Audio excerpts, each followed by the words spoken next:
Alright folks, welcome to the next guitar video here. We're going to learn about how to finger G and A, how to put it all together with the D and A7 we've already learned, and how to put those together into some progressions so that we can play a lot of songs in the key of D. So the skills that you'll need to know for the check-in at class are how to finger G and A. And there's actually several different fingerings of those, which I'm going to put up on the screen right now. Those, you should have one or two that you particularly like and can do well, but I want you to understand why there are different fingerings and when you might use different ones of them.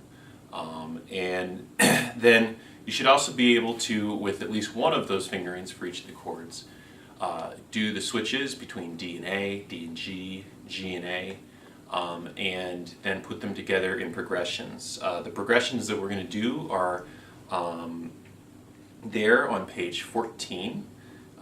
They are progressions C, D, and E. And then you should also go back to page 13 and be able to do the progressions A and B, but using A instead of A7. Those would actually be some good ones to start. There should be a link on here on the video that takes you to the place that you can practice each one of those progressions. So those are the skills you'll learn in this video. If you know them already, great. Otherwise, we'll get started. So on your page you'll see the A and G chord diagrams that are open right here, and up on the screen I'm going to put a couple different diagrams as I go through the different fingerings. So A, as you see, is pretty simple fingering. If we go from where we did A7, so we went from D over to A7, really you just fill in that one string in the middle that was open, the G string. Now you finger at the second fret. I tend to do it a lot by just putting one finger down across all three. That's not necessarily the easiest for everybody. So if that you can do and still get the E string to ring, and you see I got a muted string right there. It's not always perfect, and it doesn't always have to be exactly perfect.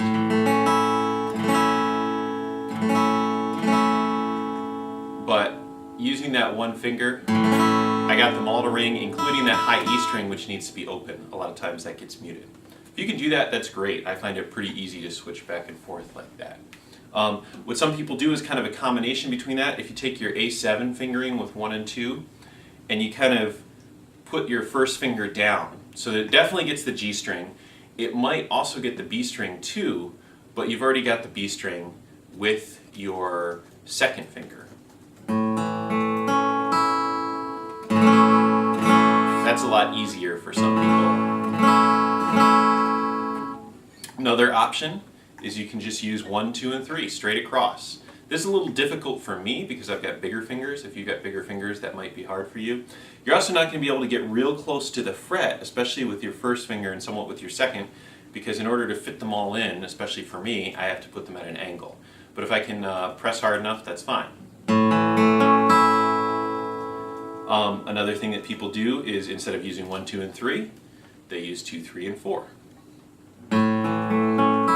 It's a little easier for me because obviously my pinky is smaller than my first finger, so it's easier for me to fit them all in. Go back to that 1, 2, and 3 fingering. One last thing that a lot of people do is they'll switch the first and second finger like this.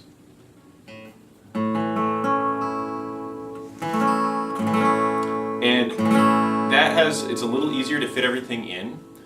You can also switch to A7 very easily because I can just lift up my first finger. And now it's a different fingering than we first learned for A7, but that's fine. And when I switch to D, I can also keep my first finger right where it is, and I just have to move these other two over. So that has a lot of advantages. I see a lot of people do that. I would suggest choosing one. For right now, I'm going to be doing using the first and second finger and having the first finger cover the D and the G string. The reason we're doing that is because it's very similar to the A7 that we already learned. So you can switch to the A7 or you can switch to the A.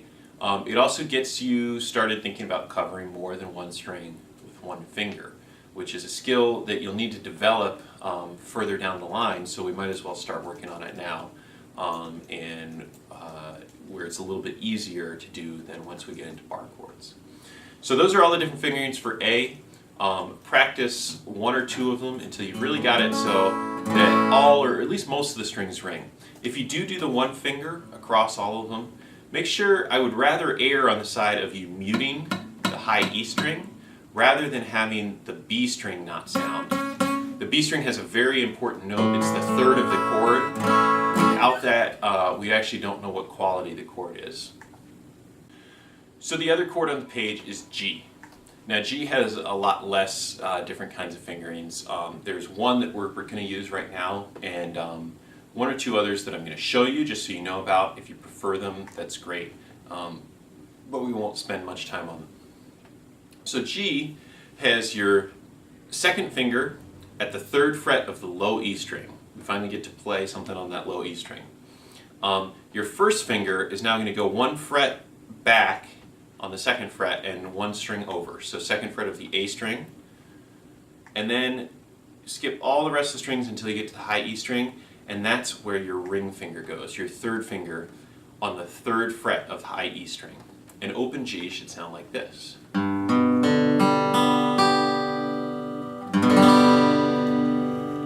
You've got these three open strings in the middle. A nice, very ringing chord. It's a good chord to get some good sound, even if you can't quite get everything to sound, each string that you're pressing down to sound without muting. So you see that fingering for it. The only other fingering, kind of like we did with the A, where we went from 1, 2, 3 to 2, 3, 4, you're kind of doing the same thing. You're going to rotate your fingers around there.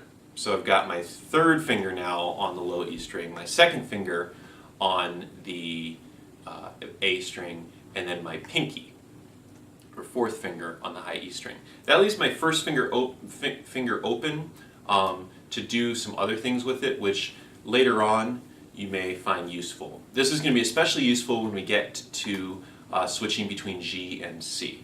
So that's another option. And then lastly, some places you may see another variation. We're going to go back to that 2, 1, open, open, open, 3. And instead of having the third finger on the high E string, you're going to have the third finger on the B string, still third fret, and then you put your pinky down right next to it, right where it was. And so it's a slightly different voicing of the chord, meaning instead of having an open B, you're going to have a D there.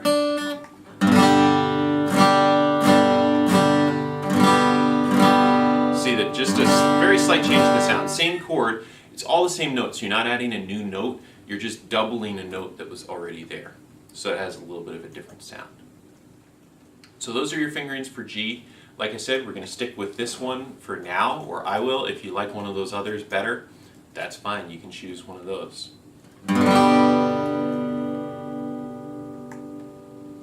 So now that we've got our fingerings down, we're going to practice a little bit switching between them.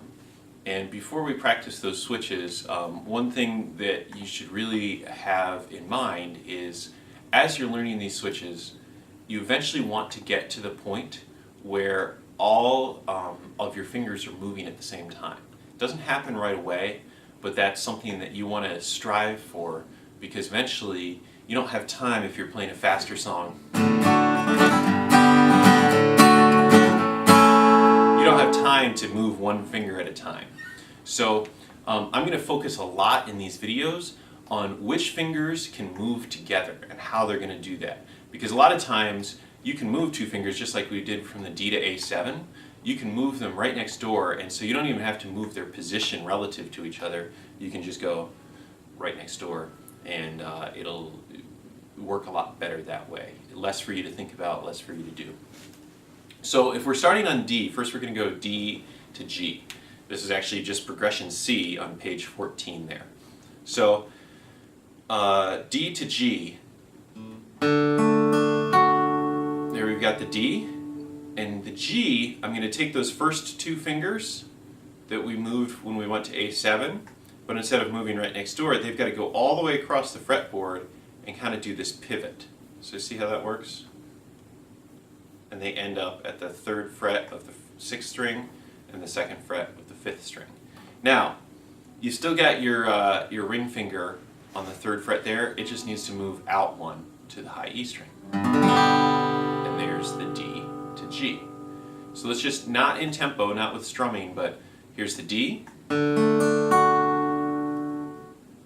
then the G. Now switch back to D, and G. You need to pause and practice that a few times on your own. That's great. Get it to the point where you don't have to think about it quite so much. Always good to practice that thing that you just learned over and over and over again right away. So if you have to spend 2, 3, 4, 5 minutes on that right now, that's going to pay off for you down the road rather than going ahead with the video and not really getting it under your fingers and then struggling later on. So once you've practiced the D to G and back, we're going to try it a little bit in tempo. So basically, this is exactly progression C from page 14 there. So we're going to go a nice slow tempo, still just kind of down strums. We're not going to get into anything too fancy with the strumming. Use whatever finger you want or pick or anything like that. Don't worry too much, don't get caught up with your right hand. Remember, D, we're avoiding hitting the low E string and a little bit the low A string. If you hit it, it's okay. For G, you want to strum all the way through. So 4 beats on each. We'll do nice and slow. 1, 2, 3, 4.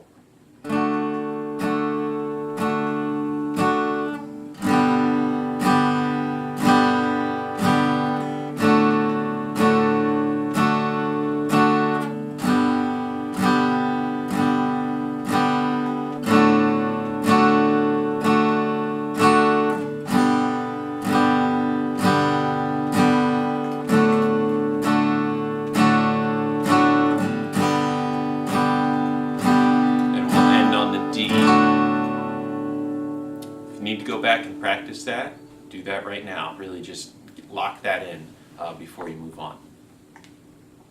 So let's now practice going from D to A. Now A, there's so many different possible fingerings. I'm not going to try to show you all of them. I might do 1 or 2 here. As far as, I'm not going to show you how they all relate to the A, or the D, going back and forth. So we're going to start off with that one where you're using the first finger to cover the D and the A string, and then the second finger for the B string. So here's that A. Now this is very much like A7, right? If I take my finger out from like kind of mashing down across several strings, and I lift it up and use my fingertip, now all I have to do is do the switch. So you already basically know the switch is just a slightly different position for your first finger. A, and D, and A. I heard a muted string in there when I did it, so you'll get some muted strings, but don't get hung up on them. If it's all muted like this, that's a problem. If you get one muted string and the rest ring pretty clearly, you're doing great at this point. Be aware of it, try to fix it, but don't stop for it. Okay, so let's go back and forth between D and A a couple more times.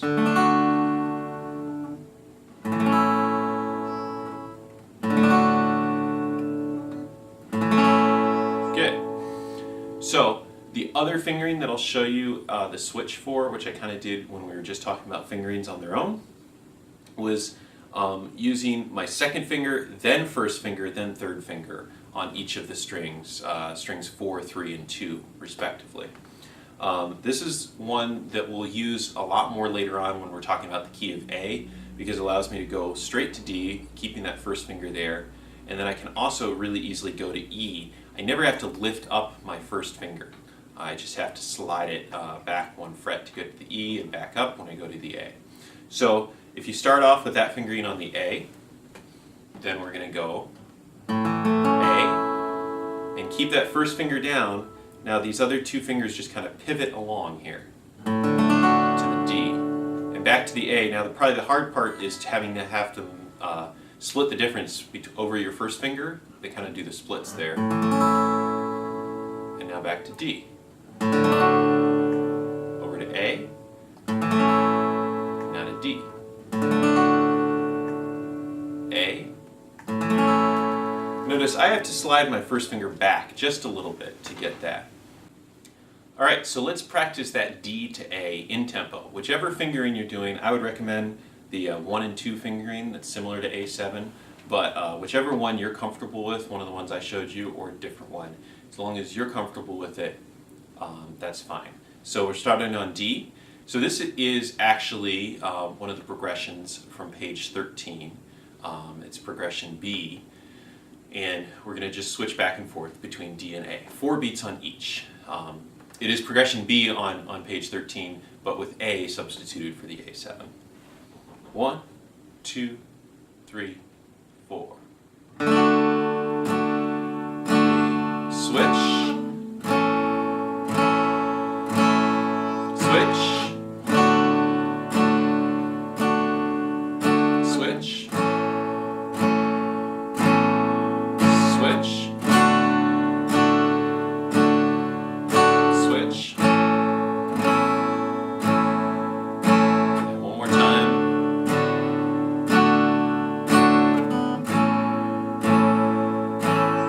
And end on D. So now the last little switch that we need to get before we put everything together is G to A. And then we'll be able to play stuff in the key of D. G to A is actually a lot more common than A back to G, but we're going to practice just going back and forth so you get practice with both. So we're going to start on the G chord, and then what we'll do to switch to A, really it's these first two fingers that are going to come on over, and I kind of use my second finger, my middle finger, to find its spot on the B string, and then my first finger knows what to do. So they still travel together.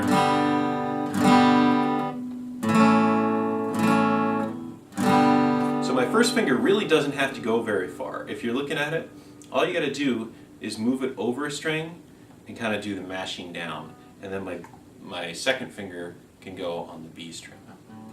And G. And A. G, A, G, A. Let's practice those in time. This actually isn't in your book because on its own it's not really a common progression. So just G to A, 4 beats on each. Ready? 1, 2, 3, 4. G. A, G, A, G, A. Last time here.